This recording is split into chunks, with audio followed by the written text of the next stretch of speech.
amoureux de ses grands yeux si graves, de son visage de madone, de toute la grâce de sa personne. Pour le remercier, Netchafouro se mit à danser, car danser, c'est rire de plaisir chez les tziganes. Et tandis qu'elle frappait du sol son petit pied, il reprit son instrument, il jouait et elle dansait.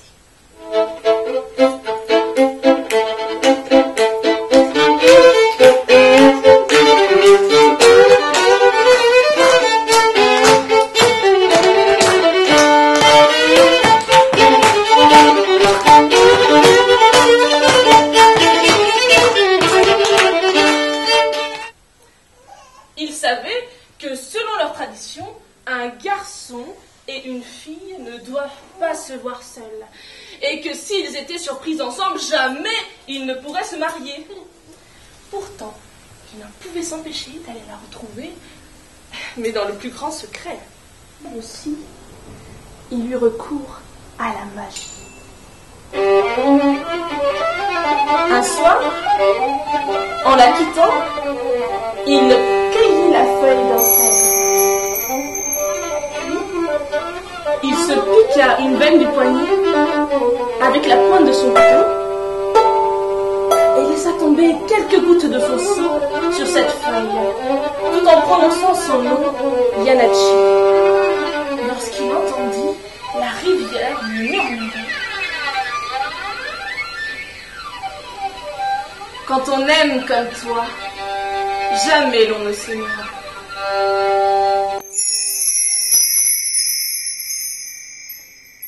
Elle lui chanta plutôt les mérites de son chien berger.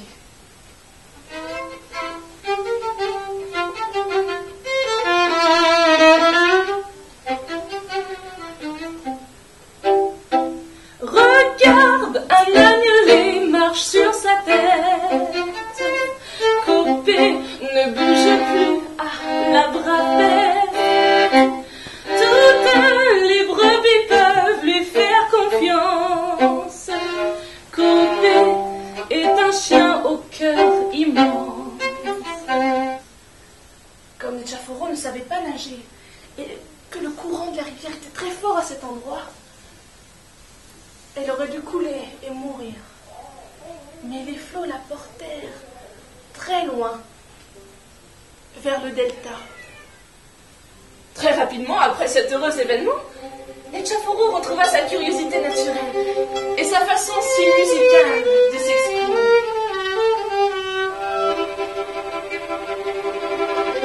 De sa baguette magique, l'hiver a touché le jardin. Tout est beau, féerique,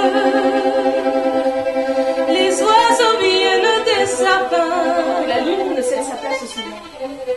Elle rusa pour déjouer l'attention des gardes et elle sortit du château, son chien sur ses talons. Il n'y a qu'une solution.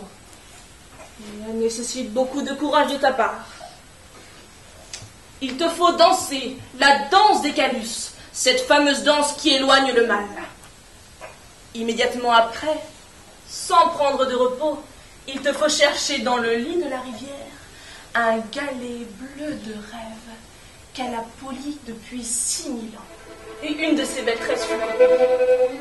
Elle s'empressa alors d'envelopper le précieux galet bleu de rêve dans ce doux filet de cheveux, et elle alla le déposer sur le front du prince Lala, exactement au moment où les premiers rayons du soleil pénétraient par les persiennes closes.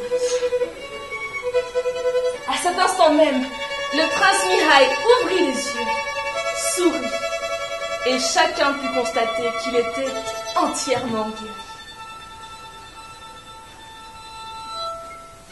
Elle avait distingué parmi les sons de la musique le chant profond et troublant de la flûte de pan de son bien-aimé.